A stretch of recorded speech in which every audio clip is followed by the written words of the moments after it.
Bonjour, nous entrons dans cette dernière étape de la réception de l'encyclique Fratelli Tutti du pape François. Vous vous rappelez que nous avons travaillé sur ce schéma qui s'affiche devant vous. Dans une première étape, nous avons regardé les ombres décelées par le pape pour que nous puissions nous rendre compte de la réalité dans laquelle nous nous trouvons et qui font état de ces ombres d'un certain nombre de défis à relever. La deuxième étape nous a conduit à regarder les sources et la lumière que pouvait nous apporter l'Écriture sainte avec ce texte phare qu'est la parabole du bon samaritain, qui revient à plusieurs reprises dans l'ensemble de l'encyclique.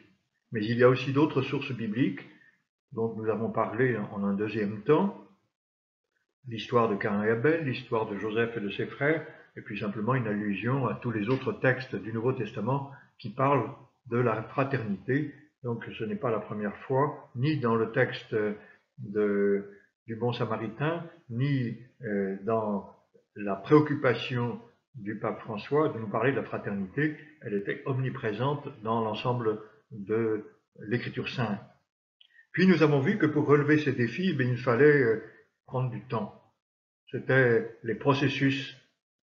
À chaque fois, nous sommes pour chacune des ombres qui sont signalées invités à entrer dans un processus qui demande du temps. Tout ne peut pas se faire du jour au lendemain. Et voilà que nous sommes entrés dans un troisième temps sur le cœur de cette encyclique qui parle de la fraternité. Mais il y a plus, il y a encore une quatrième étape que je voudrais franchir avec vous, qui conduit à réfléchir sur l'amitié sociale. Pourquoi est-ce que le pape entre dans cette nouvelle appellation qu'il appelle l'amitié sociale, qui découle de la fraternité? Eh bien, c'est ce que nous allons essayer d'analyser maintenant, de comprendre et de recevoir.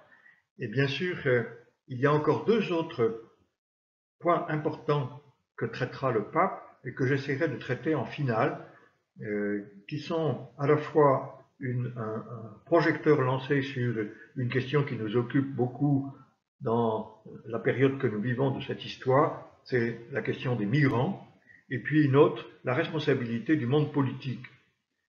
Voilà. Donc, je reprends ici cette entrée dans ce chapitre de l'amitié sociale. L'amitié sociale, vous avez ici une petite icône qui représente cette icône de Jésus et son ami. Vous voyez, on aperçoit Jésus qui met la main sur l'épaule de son ami. Eh bien, cette amitié sociale, elle nous montre dès le point de départ son lien avec la fraternité.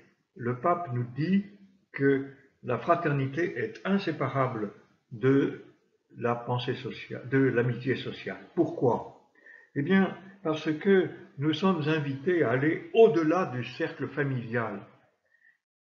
Nous disions que, évidemment, dans une famille, la fraternité était importante, elle nous apprenait au partage, elle nous apprenait au respect de l'autre, mais il y a une ouverture du cercle familial pour vivre la fraternité d'une manière universelle.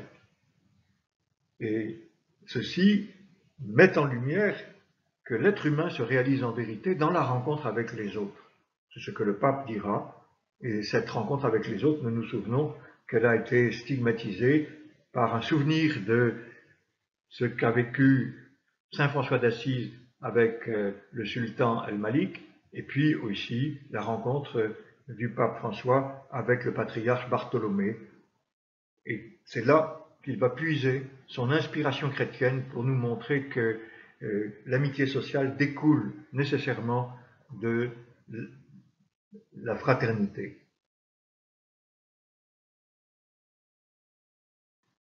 La première chose que nous dit le pape, c'est que cette amitié sociale concerne toute la création. Alors, je me suis amusé ici à mettre tous les éléments de la création que nous voyons apparaître, que ce soit les animaux, que ce soit les plantes, que ce soit les hommes ou les femmes, que ce soit les éléments de la nature qu'il faut embellir, en même temps protéger, cultiver, respecter et admirer. Voilà les points qui sont redits de la part du pape François et qui nous disent à nouveau que tout est lié, vous vous souvenez, dans Laudato Si, ce point phare, que tout est lié. Donc, l'amitié sociale, eh bien, elle montre dans cette préoccupation du pape que cette encyclique est aussi une encyclique sociale. Je disais que c'était une encyclique théologale qui nous conduisait vers le Christ dans la troisième réflexion que nous avons eue sur la fraternité, mais ici, eh bien, nous entrons dans une encyclique sociale qui appelle et promeut des gestes concrets pour témoigner que les autres sont précieux, dignes de respect, agréables, beaux, et le pape nous invite à vivre une estime mutuelle, une estime de l'autre pour lui-même. C'est de cette manière que nous pouvons comprendre que l'amitié sociale est inclusive. Elle ne peut pas exclure. Ceci va à l'encontre de toutes les pratiques d'exclusion que nous voyons dans le monde dans lequel nous vivons. Et nous l'avons déjà signalé. Donc, la nécessité de mettre en lumière que cette identité sociale se forge par le travail. Nous le savons bien, que nous sommes ouverts au travail des autres. Aucun d'entre nous ne pourrait réaliser son travail si d'autres n'avaient pas réalisé le leur, et s'il était défectueux. Tout travail dépend du travail d'un autre. Si je suis en train de vous parler en ce moment, eh bien c'est parce qu'il y a ces réseaux sociaux qui nous permettent de nous adresser les uns aux autres, etc. Donc l'amitié sociale se forge par des activités concrètes, par des gestes concrets, par le travail, qu'il soit ici ou qu'il soit à l'autre bout du monde. Voilà. Et nous devons nous redire quelque chose qui a été dit par, vous vous souvenez, Drexel, lui qui a construit ce très beau documentaire Au bord du monde où il met en scène des personnes qu'il prend sur le vif et qui sont des amis de la rue. Et il disait à un de ses enfants que toute personne a quelque chose à m'apprendre que je ne connais pas. Ceci oblige à élargir notre existence. Et voilà que ce principe même, que toute personne a quelque chose à m'apprendre que je ne connais pas, ce principe même, eh bien, il ouvre à la subsidiarité. Je ne vais pas faire à la place d'un autre ce que lui est capable de faire. Cela invite à tisser des liens avec les plus vulnérables. Je disais la subsidiarité, eh bien, la subsidiarité, elle est faite en fonction du bien commun, en vue du bien commun. Si je laisse quelqu'un exercer ses talents, ses charismes, eh bien, ça va servir à toute la communauté. La subsidiarité est un des principes de base du bien commun. Et enfin, nous le verrons un peu plus loin, la volonté politique. Chacun est acteur de son propre destin.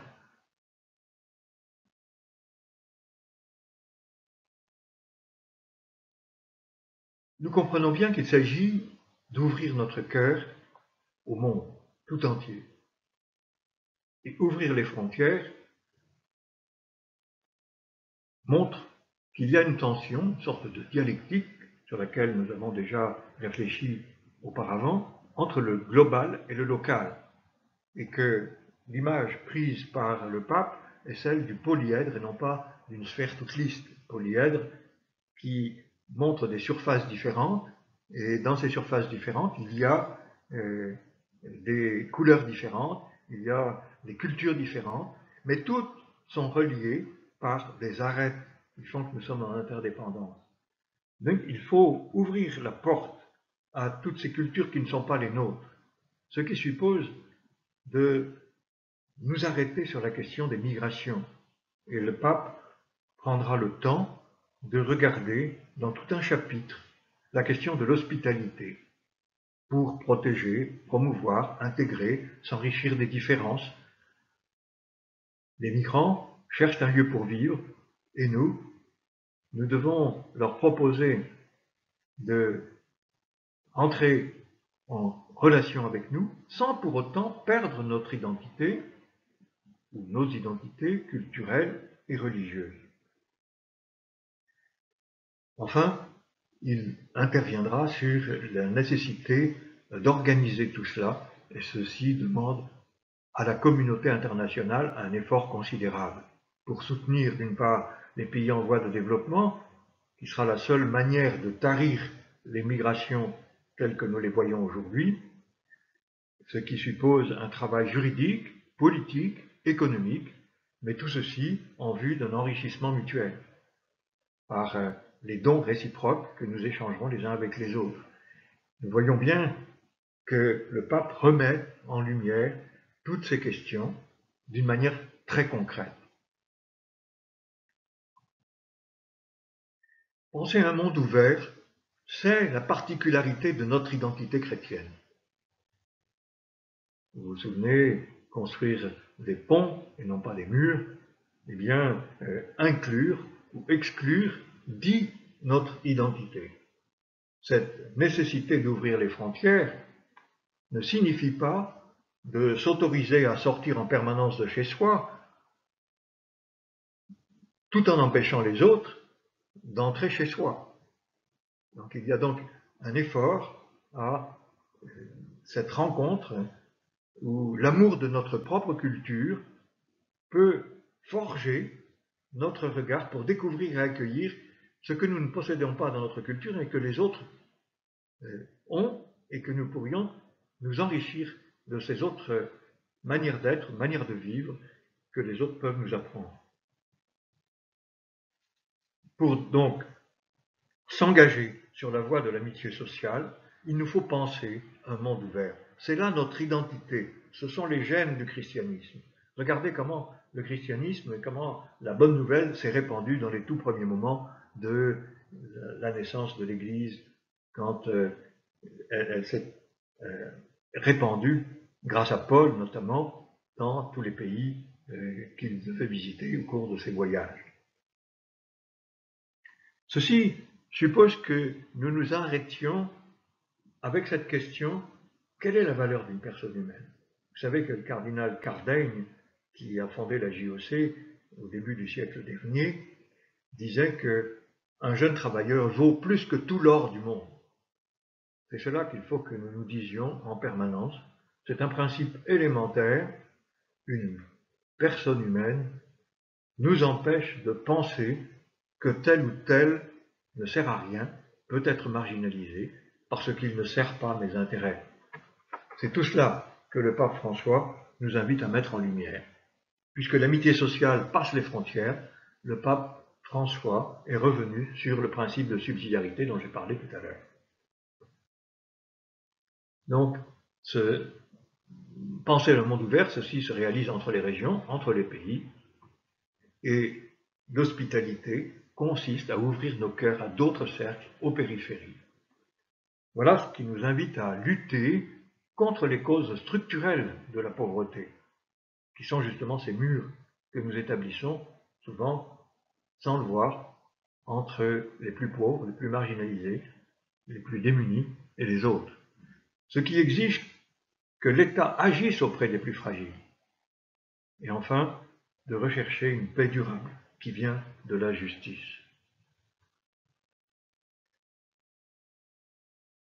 Notre identité se construit dans la rencontre avec les autres, dans la reconnaissance des différences, dans une avancée ensemble sur un chemin, sans renoncer à ce que nous sommes, c'est-à-dire à notre terre, à notre peuple, à notre culture, c'est-à-dire là où je suis ancré. Eh bien, tout ceci converge vers le bien commun de toute la création et le bien commun de toute l'humanité. Si nous allons à la recherche du bien commun, nous apporterons la paix au monde. Il ne s'agit donc pas d'un nivellement des cultures, comme quelquefois certains le pensent, même dans notre pays, et qui ont peur de cultures différentes qui viennent à notre rencontre. Non, il s'agit de dépasser ce qui divise, non pas pour une sorte de syncrétisme, mais dans une connaissance mutuelle.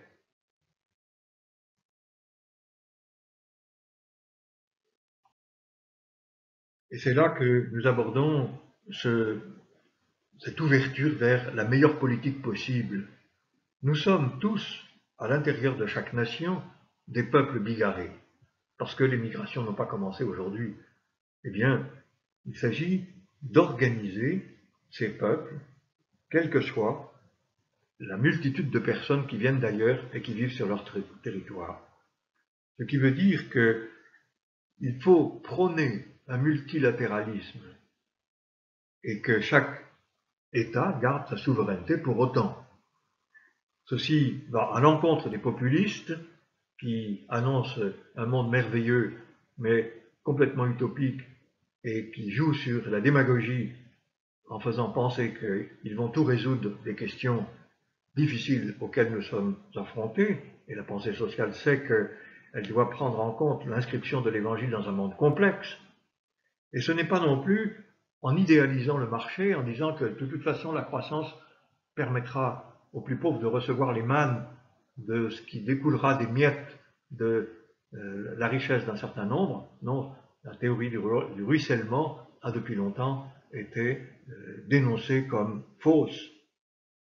Donc, c'est par la conversion du cœur, dit le pape, par la confiance, par la participation, et avec une action commune de tous. Je n'ai pas le droit de priver les autres de leur talent, mais leur rendre la volonté politique sur eux-mêmes, sur le destin qu'ils choisissent.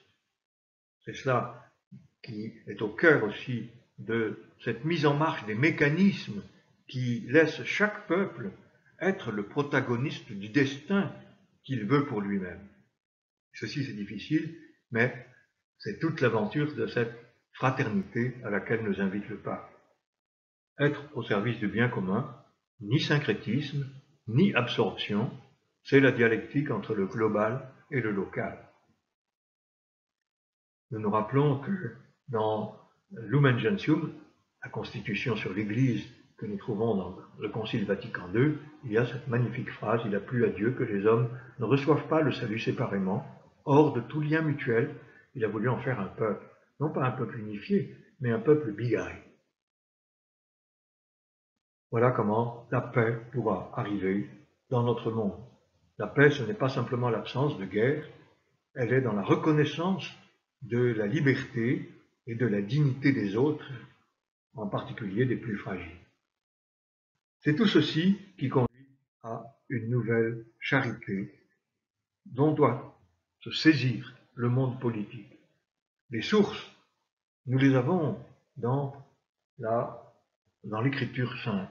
Si vous vous rappelez, Luc 3, 12, vous pourrez aller relire ce texte, nous voyons un certain nombre de personnes s'approcher de Jean-Baptiste et lui demander « Mais que nous faut-il donc faire ?» C'est exactement la question que nous pouvons nous poser. Que nous faut-il donc faire aujourd'hui face à la pandémie, face à la détérioration du climat, etc. Que nous faut-il donc faire pour résoudre le problème des migrants? Eh bien, Luc, dans la bouche de Jean-Baptiste, structure notre réflexion et nos actions. La première réponse, elle est faite à chacun d'entre nous dans sa conscience personnelle. Si tu as 2 tuniques, eh bien partage-en une. 2, c'est pas beaucoup. Si vous regardez combien de chemises nous avons les uns et les autres, vous allez voir que nous en avons beaucoup plus que 2. Ce qui veut dire que le partage, il est aussi pour les personnes qui ne sont pas les riches, mais qui voient quelqu'un dans la détresse. De la même façon, si tu as de quoi manger, partage avec celui qui a faim. Et ceci, personne ne peut vous le reprocher si vous ne le faites pas. C'est chacun qui va juger, selon sa propre conscience, de ce qu'il doit faire pour les autres. C'est une sorte de réaction dans l'urgence que nous pouvons vivre les uns et les autres à notre mesure, sans que personne n'ait droit de regard. Simplement moi, face au Seigneur, face à celui qui est dans la détresse, je peux prendre cette initiative de partager ce que j'ai. Mais il y a une deuxième réponse qui est faite à des gens qui ont un pouvoir, que ce soit les collecteurs d'impôts, que ce soit les militaires, ce sont les 2 exemples que prend Jean-Baptiste. Et il leur dit, eh bien, ne profitez pas de votre pouvoir pour vous-même, parce que ce pouvoir vous a été donné, il ne vous appartient pas, vous l'avez reçu, vous devez en rendre compte. Et donc, il y a là quelque chose de structurel, il y a dans l'institution qui vous a confié une mission, des comptes à rendre. Et elle ne vous appartient pas, ce pouvoir. qui vous a été donné. Eh bien voilà, la charité sociale que nous avons à vivre et qui est confiée aux hommes politiques, mais nous sommes tous des hommes politiques vis-à-vis de notre propre existence, c'est une mission royale. C'est celle qui permet, dans la trilogie que vous connaissez, prêtre, prophète et roi, nous sommes rois, nous sommes pasteurs, nous sommes des hommes et des femmes qui vivons une mission de répartition des richesses pour les autres. Ce qui suppose d'observer, de voir ce qui leur manque, de parler avec eux pour savoir si ce que l'intention de partager avec eux va leur être utile, c'est-à-dire choisir et décider qu'il ne manque rien d'essentiel aux plus démunis. Eh bien, la politique ne peut pas se soumettre simplement à l'efficacité économique. Il y a des biens qui ne sont pas simplement des biens matériels. La culture, l'éducation, l'information et beaucoup d'autres choses, la santé. Eh bien, tout cela, nous devons le regarder de plus près. Rappelons-nous, nous, dans le diocèse de Nanterre, nous avons comme patronne de notre diocèse, Sainte Geneviève, qui était une femme de foi et en même temps une femme politique. Voilà, nous retrouvons ce que nous disions au point de départ. Il s'agit d'inventer des processus sociaux de fraternité. C'est cela, la charité politique. Nous comprenons bien, après avoir lu Luc 3, 12, que la charité a une dimension institutionnelle. La charité, c'est la charité de Dieu que nous mettons en œuvre. Elle ne s'arrête pas à donner quelques petites choses ici ou là. Elle entraîne dans une conception globale de toute la société. Donc une action personnelle, mais une action communautaire. Des petits gestes d'attention, de partage, et puis en même temps, des macro-décisions qui concerneront le monde entier, qui concerneront des institutions. C'est cela, la charité politique à laquelle nous invite cette encyclique sociale. En résumé, en quoi consiste une bonne politique? Eh bien, à servir le bien commun, à assurer à chacun un chemin de développement intégral pour lui-même, pour sa famille et pour son peuple, donc toutes les dimensions incluses, favoriser la créativité et la diversité, tout n'est pas donné, il y a des hommes et des femmes qui peuvent inventer des choses que je ne sais pas faire, et enfin, associer les initiatives personnelles et les initiatives communautaires. Voilà, l'essentiel n'est pas dans les biens de première nécessité. Rappelons-nous cette petite phrase que j'entendais de la part d'une religieuse qui vivait dans un bidonville. Lorsque le secondaire vient à manquer, l'essentiel apparaît avec plus de force. Je n'avais pas compris tout de suite, je suis allé la voir et je lui ai dit, mais qu'est-ce que vous voulez dire? Eh bien, le secondaire, c'est-à-dire les biens matériels, disait-elle, c'est secondaire par rapport à l'essentiel, le respect des personnes, la croissance de chacun. Eh bien, l'essentiel apparaît alors avec la rencontre de Dieu qui nous invite à vivre cette fraternité à l'échelle mondiale. Eh bien, elle a plus de force lorsque nous voulons la mettre en œuvre. L'essentiel n'est donc pas dans les biens de première nécessité, l'eau, le pain, le toit, le travail. Pour l'Évangile, l'essentiel, c'est la rencontre de Dieu. Et c'est là que nous retrouvons cette importance de cette encyclique, qui est une encyclique théologale qui nous invite à découvrir le Seigneur. Et ceci, nous le voyons bien si nous relisons les béatitudes. L'être humain doit être l'artisan de son propre destin. Pour mettre en œuvre tout cela, chacun est renvoyé à ses propres initiatives, à entrer dans un processus de temps. Ça peut être long, mais l'important est d'avancer pas à pas et de demander à celui que je rencontre quel est ton nom. Voilà, la première des charités, c'est de connaître les autres. C'est-à-dire entrer en dialogue. Entrer en dialogue, c'est se rapprocher, s'exprimer, s'écouter, se regarder, donner et recevoir, essayer de se comprendre, chercher un consensus. Pas pour se donner plus de pouvoir, pas pour avoir raison, pas pour négocier quelque chose selon mes propres intérêts, ça ce sont des logiques malsaines, mais au contraire, pour entrer dans une culture de la rencontre où les différences, comme le montre ce polyèdre qui est ici dessiné, où les différences coexistent, reliées par des arêtes, ce qui suppose une bienveillance entre tous. Voilà, nous arrivons au terme de cette lecture de l'encyclique Fratelli Tutti, je vous invite simplement à vous demander quelle est mon identité. Elle est sans doute plurielle, à la fois spirituelle, culturelle, nationale. Pourrions réfléchir, quelle est mon identité? À quoi est-ce que je me raccroche le plus? À laquelle suis-je le plus attaché? En dehors des miennes, à laquelle suis-je le plus ouvert, le plus sensible, que vivre les autres, ou au contraire le plus fermé, par peur? Eh bien voilà, voilà l'aventure qui nous est offerte par le pape et dans laquelle je vous demande d'entrer. En regardant encore une dernière fois cet ami qui s'ouvre à toutes les cultures. Voilà donc finalisé l'ensemble de ce regard sur cette encyclique Fratelli Tutti, avec tous ces points qui sont ici et que nous avons abordés dans les 4 diaporamas que je vous ai proposés. Je vous en souhaite une bonne lecture, car il est évident que tout ce que je viens de vous dire ne fait que résumer l'encyclique d'une certaine manière. C'est ma manière à moi de l'aborder pour la simplifier, et peut-être gagneriez-vous à la lire en entier. Au revoir, bon travail.